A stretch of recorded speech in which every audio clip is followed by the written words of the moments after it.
मन्त्री चरण बर'आ अरां ओनसोलनि सा 100 टिबि बेरामिफोरनो जाग्रा आदार जगायना होदों।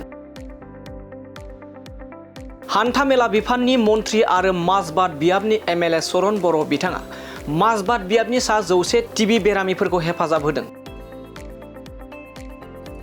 डिस्ट्रिक्ट हेल्थ ससाइटि एनटिइपि उदालगुरिनि बानजायनायाव प्रधान मन्त्री टिबि मुक्त भारत अभियान टिबि फोजोबस्रांनाय केम्पेइननि सिङाव मन्त्री बिथाङा सा 100 टिबि बेरामिफोरनो मोजां आदार जगायना होयो। अरां सुबुं सावस्रि मिरुनि लांगोनायाव खुंनाय मोनसे हाबाफारियाव नेमखान्थि बायदियै माजबाद बियाबनि सा 100 टिबि बेरामिफोरनो जाग्रा आदारनि थफ्लाफोरखौ गथायना होयो मन्त्री चरण बर' बिथाङा। बे हाबाफारियाव उदालगुरि टिबि इउनिटनि senior medical supervisor Ganesh Dutta, अरां सावस्रि ब्लक मावख'गिरि डक्टर बिनिता शर्मा, जिल्ला टिबिनि मावख'गिरि doctor Aribandra Baruah, national health mission जिल्ला प्रग्राम मेनेजार नमल सिंह बरगयारी, जिल्ला पिपिएम कोअर्डिनेटर बिलाट बसुमतारी बिथांमोना हाबाफारियाव बाहागो लायो।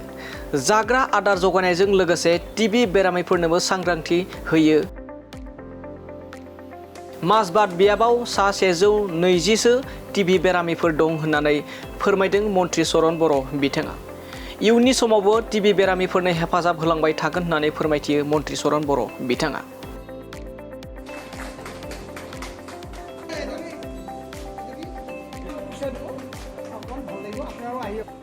আজি আমাৰ এই ওৰাং ব্লক পিএইচিৰ আণ্ডাৰত আমাৰ জিলা টিবি ডিপাৰ্টমেণ্টৰ যোগেদি এটা কাৰ্যসূচী লোৱা হ'ল। এই কাৰ্যসূচীটো হ'ল যে আমাৰ দেশৰ সন্মানীয় প্ৰধানমন্ত্ৰী নৰেন্দ্ৰ মোদী ডাঙৰীয়াৰ টিবি মুক্ত ভাৰত এই অভিযানৰ যোগেদি আমি এটা কাৰ্যসূচী লৈছোঁ।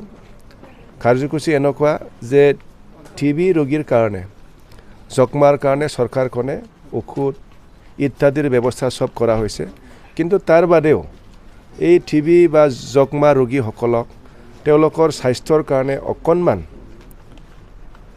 অলপ যিখিনি ব্যৱস্থা কৰিব লাগে এই ক্ষেত্ৰত মানে তেনেকা ছ'চিয়েল ৱৰ্কাৰে হওক, বিজনেছমেনে হওক, পাব্লিক ৰিপ্ৰেজেণ্টেটিভে হওক, তেখেতসকলক অকণমান এডপ্ট কৰি ল'ব কৈছে। তাৰ কাৰণে মই নিজে আজি 100জন যক্ষ্মা ৰোগীসকলক এডপ্ট কৰিছোঁ আৰু এই 100জন ৰোগীসকলক মোৰ তৰফৰ পৰা খাদ্য বা নিউট্ৰিশ্যন হিচাপে আজি মই কিছু সামগ্ৰী এটা পেকেট তৈয়াৰ কৰি আজি চেৰিমনিত ডিষ্ট্ৰিবিউশ্যন কৰিছোঁ। 100জন আজি ইয়াত যক্ষ্মা ৰোগীসকল আহিছে, তেখেতসকলক আজি অকণমান সজাগতাও কৰা হৈছে। যক্ষ্মা ৰোগীটো কেনেকুৱা, ইয়াৰ লগত যুঁজিবৰ কাৰণে আমি কি কৰিব লাগে, ঔষধটো কি ধৰণে ব্যৱহাৰ কৰিব লাগে, এইটো কোৱাৰ পিছত স্বাস্থ্যত কি ধৰণে আমাৰ প্ৰব্লেম সৃষ্টি হয়, এই সময়ত আমাক প্ৰটিনৰ কি ধৰণে দৰকাৰ হয়, ফাইবাৰৰ কি ধৰণে দৰকাৰ হয়, কি খাব লাগে, এই গোটেইখিনি কথা আজি সজাগতা হিচাপে কৈ আমি মোৰ তৰফৰ পৰা প্ৰায় 100জনক আজি এটা খাদ্যৰ থপলা দিয়া হ'ল আৰু আশা ৰাখিছোঁ আমাৰ মাজবাদ সমষ্টিত যিমানখিনি যক্ষ্মা ৰোগীসকল আছে ইমিডিয়েট তেওঁলোকে ভাল হওক, নিৰোগী হওক, যক্ষ্মা আমাৰ পৰা মুক্ত হওক তাকে মই কামনা কৰিছোঁ।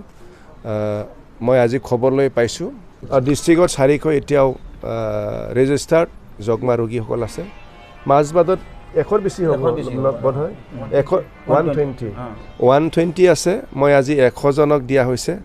মই 120 বুলি গম পোৱা হ'লেহেঁতেন মই 120কো আজি দি দিলেহেঁতেন, পাইছে না, আজি শেষ কৰি দিলেহেঁতেন। তো আৰু আমাৰ সমাজত যথেষ্ট ব্যক্তিসকল আছে, মই আহ্বান কৰিম, অকল জনপ্ৰতিনিধি নহয়, আমাৰ তেনেকুৱা সমাজকৰ্মী ব্যক্তিসকল আছে, বিজনেছমেনসকল আছে, এইসকলেও এই এটা পবিত্ৰ কামটো হাতত ল'ব পাৰে। তাৰ কাৰণে তেখেতসকলকো মই আহ্বান কৰিছোঁ। এইটো অকল এজন ব্যক্তিৰ চেষ্টা নহয়, সামূহিক প্ৰচেষ্টা। আমি সামূহিকভাৱে এই আজিৰ এই নতুন ভাৰতত আমি যক্ষ্মা মুক্ত হ'ব লাগে।